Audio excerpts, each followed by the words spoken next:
Olá, muito boa noite para você. União Brasil desta quarta-feira está começando e vamos aos destaques desta edição. Fortaleza recebe uma das maiores feiras de logísticas do país, é a Expolog. A economia brasileira ganha mais força no terceiro trimestre, na comparação com o trimestre anterior. Dança das cadeiras. Cerca de 30 partidos vão compor o Congresso Nacional a partir de 2019. E ainda, na Semana Internacional de Não Violência contra a Mulher, uma entrevista aqui no estúdio com a coordenadora de políticas para mulheres de Fortaleza, Natália Rios. Isso e muito mais a partir de agora no União Brasil, que já está no ar.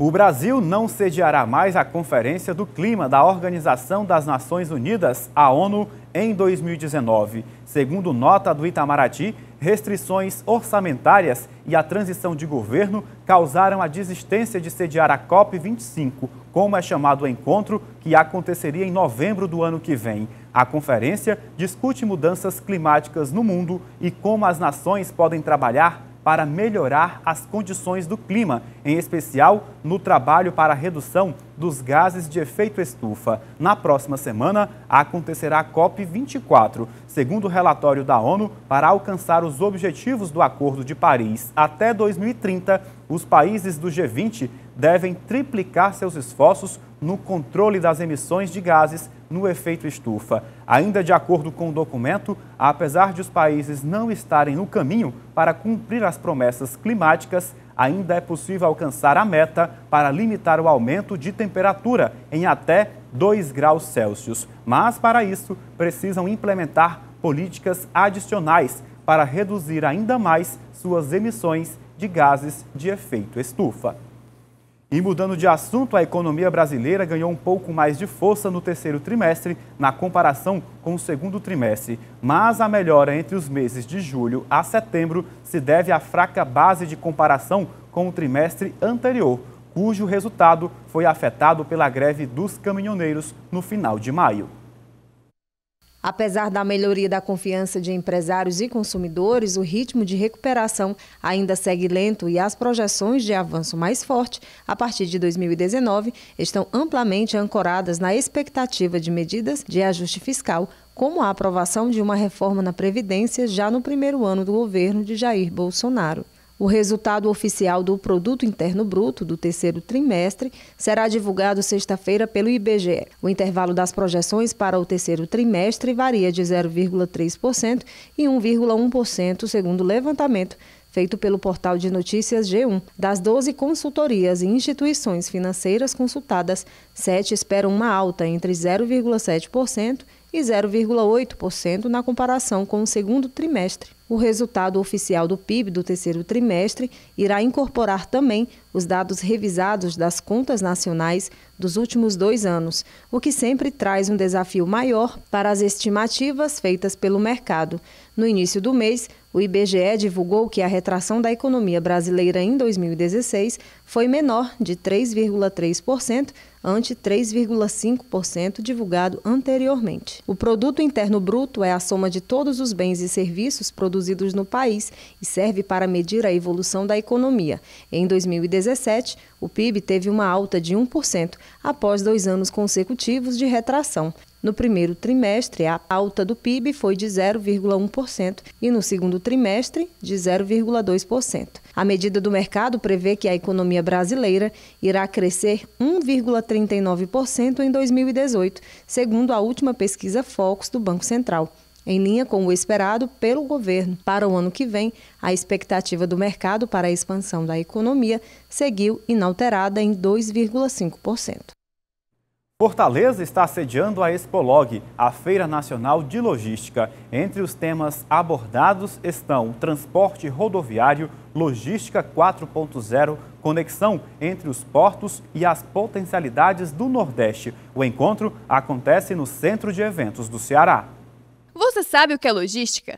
Ela pode ser definida como o processo de planejar, executar e controlar de forma eficiente o transporte, a movimentação e o armazenamento de mercadorias dentro e fora de uma empresa. Logística é toda uma cadeia de movimentação de cargas, de mercadoria, onde você tem que armazenar, onde você tem que transportar, tem que mover e transladar de um lugar para o outro. Tudo isto integrado chama-se logística. A Expolog inaugura um grande momento da logística no estado do Ceará. Até amanhã, Fortaleza recebe a 13ª Feira Nacional de Logística no Centro de Eventos do Ceará. A expectativa é de que a feira receba mais de 4.500 participantes para debater a logística nacional e internacional. Durante 2 dias do evento, serão realizadas palestras, seminários e rodas de negócios. A Expolog é a 2ª maior feira de logística do Brasil. É a maior do Norte e Nordeste, a 2ª maior do Brasil. Então, ela comunica ao usuário da logística, aos exportadores, importadores, as últimas notícias do setor, sinaliza o que é o futuro do setor. E é através da feira que você consegue ter toda essa interface entre prestador de serviço, usuário, as autoridades intervenientes. É o momento certo para você se reposicionar no que diz respeito à logística. A Expolog recebeu nesta quarta-feira o chefe de gabinete da Secretaria Nacional dos Portos, Marcos Mesquita Mendes, que apontou que uma das maiores dificuldades dos portos, tanto no estado do Ceará como no país, é a necessidade de investimentos. Quando você tem um evento como esse, que você entende que a participação de empresas privadas na melhoria dos portos pode acontecer num grau maior do que vem acontecendo, é mais um momento que a gente tem para abrir novas possibilidades de investimentos e de atração de negócios, não só para o Ceará, mas para todo o país. Daí a importância de a gente estar aqui hoje. Atualmente, o Programa de Investimentos do Governo Federal prevê para os próximos anos mais de 100 bilhões para ferrovias, rodovias, portos e aeroportos. Um dos principais objetivos do projeto é reduzir em 14% o uso das estradas para transportar cargas e fazer com que a participação dos trens para distribuição de mercadorias suba para 31%. Em função disso, é fundamental para que o país evolua na sua capacidade de exportação, de importação, seu posicionamento internacional, que a gente, primeiro, pense muito bem a área de portos e especificamente na área de logística como um todo. No próximo bloco do União Brasil, a pauta é política e uma entrevista com a coordenadora de políticas para as mulheres da Prefeitura de Fortaleza, Natália Rios.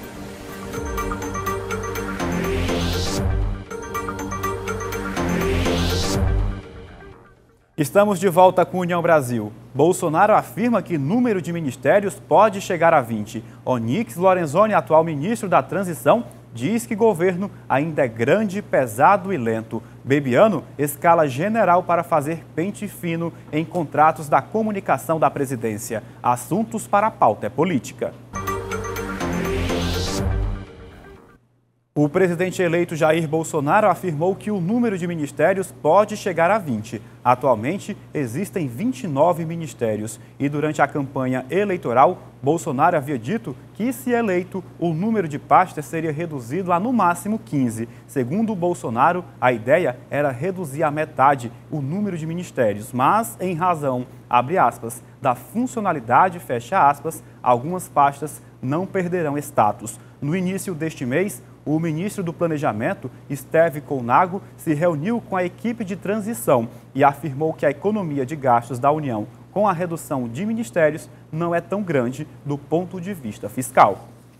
O futuro ministro da Casa Civil e atual ministro da Transição, Onyx Lorenzoni, do Democratas do Rio Grande do Sul, afirmou nesta quarta-feira que o governo de Jair Bolsonaro vai errar, abre aspas, com certeza, porque o erro faz parte da evolução do ser humano, fecha aspas. Ele deu a declaração na abertura da reunião do Conselho de Desenvolvimento Econômico e Social. Em sua fala, o ministro do Gabinete de Transição também disse que governos estrangeiros veem o Brasil com desconfiança e que a nova gestão não pode falhar. Para Lorenzoni, abre aspas, o governo do Brasil ainda é grande, pesado, lento e difícil, tanto na sua relação para fora quanto na sua relação para dentro, fecha aspas. O futuro chefe da Casa Civil ressaltou mais uma vez a proposta da nova administração de reduzir o número de ministérios.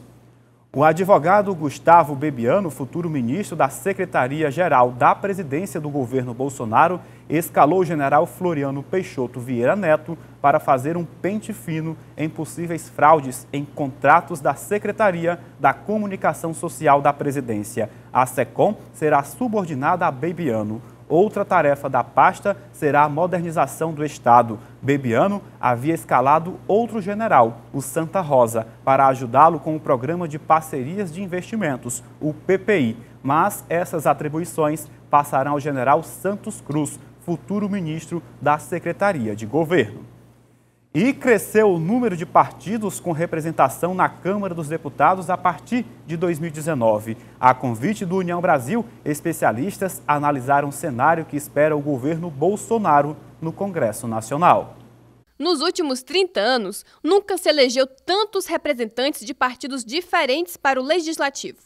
30 agremiações dos mais variados tons ideológicos. Esse é o maior número misto desde a redemocratização.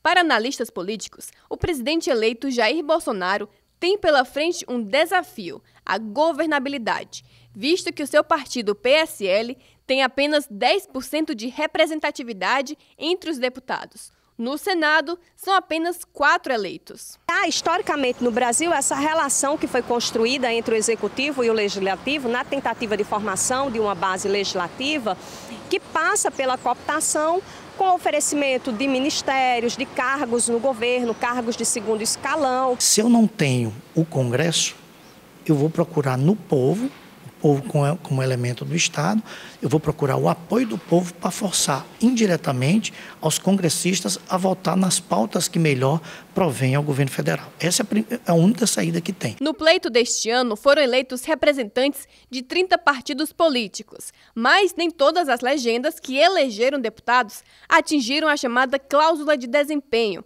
aprovada na última reforma política, como explica a cientista política Carla Michele Quaresma. A cláusula de desempenho muito provavelmente irá reduzir de maneira significativa a quantidade de partidos políticos no Brasil. Então, aqueles partidos menores que não encontram correspondência no eleitorado vão ter o oxigênio retirado porque não vão receber o fundo de participação, fundo partidário, nem tampouco o acesso à propaganda de rádio e de televisão. Já para o cientista político Sidney Guerra, a tendência é que essas agremiações se juntem a outros partidos ou que os deputados eleitos por essas siglas se filiem a outras legendas. Vão ter que recompor, ou seja, vão ter que entrar em negociação, se fundir ou mesmo se isolar, que também a gente não pode dizer que eles não precisam realmente se fundir com outros partidos, mas a tendência é eles se unirem para fortificar o próprio partido, não no sentido só de não ter cumprido a cláusula de barreira, mas para fortificar o próprio partido junto a outro partido. E agora um dado preocupante. Um relatório divulgado pela Organização das Nações Unidas mostra que 87 mil casos de feminicídios foram ocasionados em todo o mundo somente em 2017. Quem conta pra gente é a Lígia Xavier, direto da nossa redação de jornalismo. Boa noite, Lígia. Boa noite, Miguel. Boa noite a todos. O número é mesmo de se assustar. O documento foi elaborado pelo Escritório das Nações Unidas contra as Drogas e o Crime. O estudo indica que os assassinatos de mulheres pelos seus companheiros faz com que o lar seja o lugar mais perigoso para elas e é frequentemente a culminação de uma violência de longa duração e pode ser prevenida. De fato, a conscientização, a ampliação do acesso à justiça e o preparo dos profissionais que fazem o atendimento de vítimas são alguns dos fatores que contribuem para o aumento do número de denúncias da violência doméstica. Em maio deste ano, o Ligue 180 e o Disque 100 passaram a trabalhar de forma integrada e são os canais de denúncias e ocorrências da violência contra a mulher. Agora, outro dado preocupante, viu, Miguel? A cada 10 feminicídios cometidos em 23 países da América Latina e Caribe, no ano de 2017, 4 ocorreram no Brasil. Segundo informações da Comissão Econômica para a América Latina e Caribe, vinculada à ONU, ao menos 2.795 mulheres foram assassinadas na região no ano passado, em razão de sua identidade de gênero. Desse total, 1.133 foram registrados no Brasil. Aqui na capital cearense, a Prefeitura de Fortaleza está realizando a campanha Mulher de Fortaleza Não Silencia, Denuncia, que tem como objetivo promover trabalhos educativos e informativos para esclarecer sobre as questões relativas aos abusos contra mulheres, além de promover atendimento dentro da rede de apoio. Eu volto com você aí no estúdio.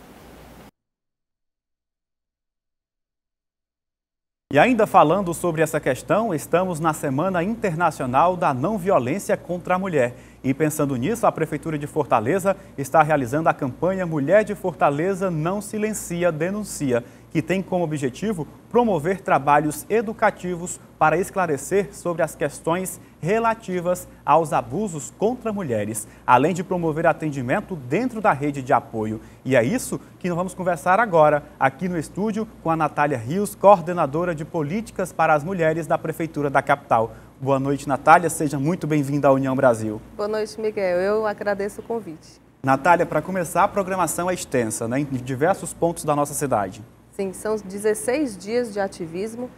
Começou no dia 25, que é o Dia Internacional da Não Violência contra a Mulher.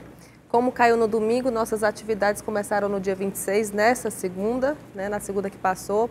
Começamos com uma grande atividade, fizemos uma grande mobilização na Praça do Ferreira, com junto à Defensoria Pública, o PROCON, diversos serviços e com o Centro de Referência da Mulher, que é vinculado à Coordenadoria de Políticas para as Mulheres da Prefeitura de Fortaleza, que acolhe, atende e encaminha as mulheres para toda a rede de atenção à violência, de atenção à mulher em situação de violência. E quais foram os avanços, dos últimos anos na coordenadoria para garantir que essa mulher tenha esse respaldo, esse acolhimento, tenha a vontade e a coragem de denunciar, que a gente sabe que muitas vezes a denúncia acaba se esbarrando e o agressor acaba saindo impune, Hoje nós contamos com um grande equipamento chamado Casa da Mulher Brasileira, que fica ali bem próximo ao INCRA, onde há uma integração tanto espacial como funcional de todos os órgãos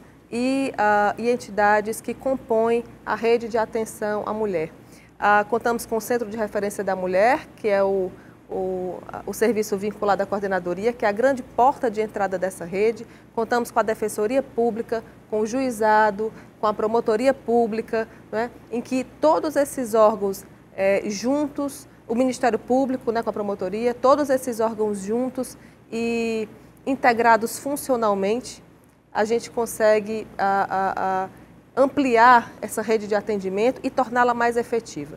Esse é o nosso objetivo maior, tornar a rede efetiva. A rede já existe há muito tempo, porém agora, com essa integração, tanto espacial como funcional, é que nós podemos trabalhar de uma maneira mais ampla, integrada e na certeza de que os atendimentos prestados resultarão em bons resultados. Em agosto, a Lei Maria da Penha, um dispositivo super moderno, referência em todo o mundo, de proteção às nossas mulheres, completou 10 anos.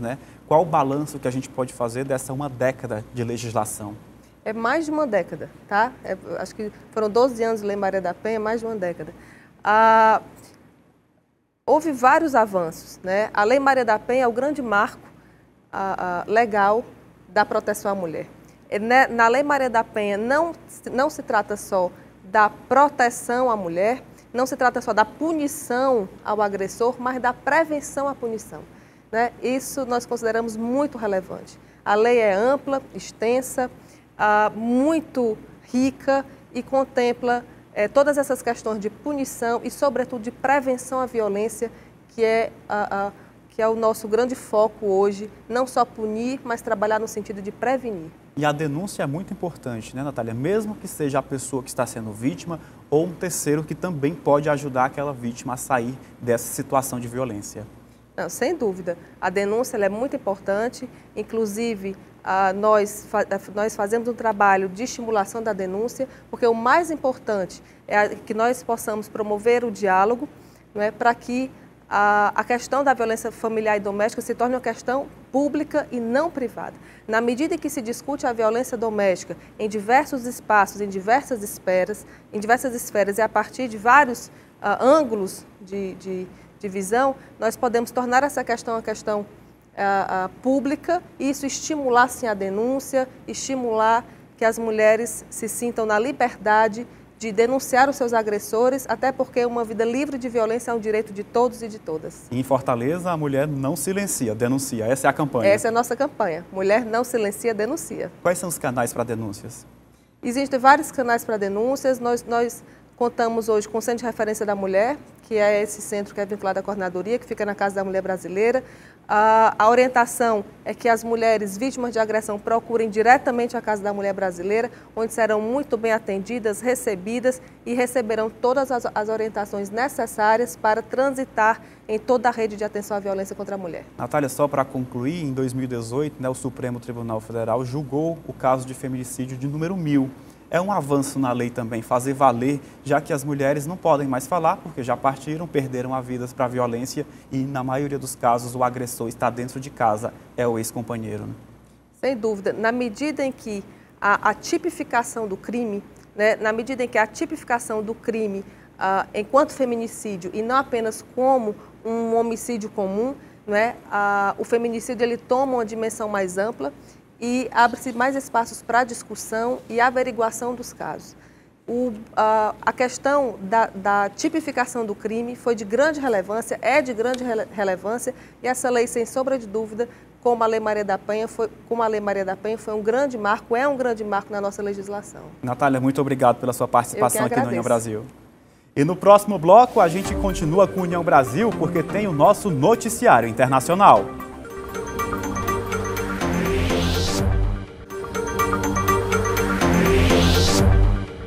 Estamos de volta e vamos agora ao nosso Giro pelo Mundo. A queda de um helicóptero em Istambul, na Turquia, deixou 4 militares mortos. De acordo com a mídia turca, além das 4 vítimas fatais, uma pessoa ficou ferida na sequência de um acidente envolvendo um helicóptero militar no bairro Istaktepe, em Istambul. A aeronave caiu em uma rua que costuma estar bem lotada, mas no momento do acidente, felizmente, estava praticamente vazia. Conforme os dados mais recentes da TV turca, entre os mortos no acidente estão 4 tripulantes do helicóptero. Antes, foi reportado sobre 3 mortos e um ferido. Porém, o último não resistiu aos ferimentos e acabou morrendo. Os dados preliminares indicam que não houve explosão a bordo e que o acidente foi provavelmente provocado por uma falha técnica. O presidente americano Donald Trump nega relatório da própria administração. O documento oficial do governo conclui que as mudanças climáticas trazem impacto severo na economia dos Estados Unidos. Conhecido por negar a existência de alterações climáticas, nem assim o chefe de Estado norte-americano ficou convencido. Apesar de Trump defender com unhas e dentes a queima de combustíveis fósseis como a melhor opção energética e da saída do Acordo de Paris, a verdade é que a emissão de carbono baixou 2,7% nos Estados Unidos em 2017, contrastando com a subida verificada na União Europeia. O presidente francês Emmanuel Macron optou pela via do compromisso no conflito que levou milhares de coletes amarelos para as ruas em protesto contra a política energética do governo. Macron anunciou que os impostos sobre os combustíveis, principalmente a gasolina, acompanharão as flutuações de preços do mercado. No sábado passado, os coletes amarelos voltaram às ruas. Em Paris, cenas de violência foram registradas. Para o presidente francês, a mensagem dos movimentos é legítima, a violência não. Para Macron, o objetivo é encorajar as pessoas a mudarem para um tipo de transporte mais ecológico. Para além do imposto, o governo francês oferece incentivos à aquisição de veículos verdes ou elétricos. A Argentina recebe na próxima sexta-feira a cúpula do G20. A reunião tem lugar modificado após o registro de atos de violência na final da Copa Libertadores no fim de semana. Nas ruas de Buenos Aires, muitos apontam o dedo ao governo. Para outros, o presidente Macri deveria se demitir. Para outros argentinos, o problema está ligado ao futebol e às altas negociações entre os clubes. Com o episódio, a segurança da reunião do G20 deve ser reforçada. O órgão representativo do futebol sul-americano, Conmebol, já anunciou que a segunda rodada da final terá de ser entre os dias 8 ou 9 de dezembro. E vamos agora a outras notícias do Brasil e do mundo nas nossas imagens do dia. O Supremo Tribunal Federal retomou o julgamento da ação que discute a validade do decreto de indulto natalino editado pelo presidente Michel Temer em dezembro do ano passado. O indulto é um perdão de pena e costuma ser concedido todos os anos em período próximo ao Natal, atribuição do presidente da República. O decreto de Temer estabeleceu que poderia receber o perdão quem cumpriu 1/5 da pena em caso de crimes sem violência ou grave ameaça, sem limite máximo de pena para concessão. A polícia do Maranhão disse que recuperou 3,5 milhões de reais dos 100 milhões roubados de um centro de distribuição do Banco do Brasil, em Bacabal, no interior do estado, a 250 quilômetros de São Luís, no domingo. O dinheiro recuperado ficou espalhado pela cidade durante a fuga dos criminosos. Parte das cédulas de 100 e 50 reais estavam com moradores da cidade que pegaram os maços deixados pelo caminho. 8 pessoas que estavam pegando dinheiro que restou no centro de distribuição foram detidas por furto, sendo 2 deles policiais militares. Na ação criminosa, morreram 4 pessoas, 3 suspeitos de participação no roubo e um morador da cidade. A polícia informou que armas e munição de grosso calibre foram apreendidas. Em uma foto que repercutiu internacionalmente após a confusão na fronteira do México com os Estados Unidos, Maria Meza, hondurenha de 39 anos, é vista com uma camiseta do desenho animado Frozen da Disney, segurando 2 filhas pelo braço, com a expressão facial apreensiva e fugindo de uma bomba de gás lacrimogênio. Maria é mãe de 9 filhos, de 5 a 16 anos. Saiu de Vila Nueva, em Honduras, e foi ao México com 5 deles na caravana de milhares de imigrantes, com o objetivo de atravessar aos Estados Unidos e procurar um emprego que lhe dê condições de sustentá-los. Em Honduras, ganhava o equivalente a R$ 126 por semana. Peso pesado. Com cerca de 1.400 quilos e quase 2 metros de altura, acredita-se que o animal de 7 anos seja o maior boi da Austrália, país que abriga milhões de cabeças de gado. Para efeito de comparação, ele tem quase o mesmo peso de um carro e tem quase a altura do jogador de basquete, o jogador americano Michael Jordan. O boi gigante que chocou telespectadores de TV australiana escapou do abate por ser grande demais. Esse se livrou mesmo, hein? E fica por aqui a edição desta quarta-feira. A seguir tem a reapresentação do programa da hora. E logo mais às 21h30 tem a reprise do nosso telejornal. Para você do estado do Rio Grande do Norte, você fica agora com o jornal Aqui Notícias da TV União Natal. Uma ótima noite a todos e até amanhã. União Brasil, informação além da notícia.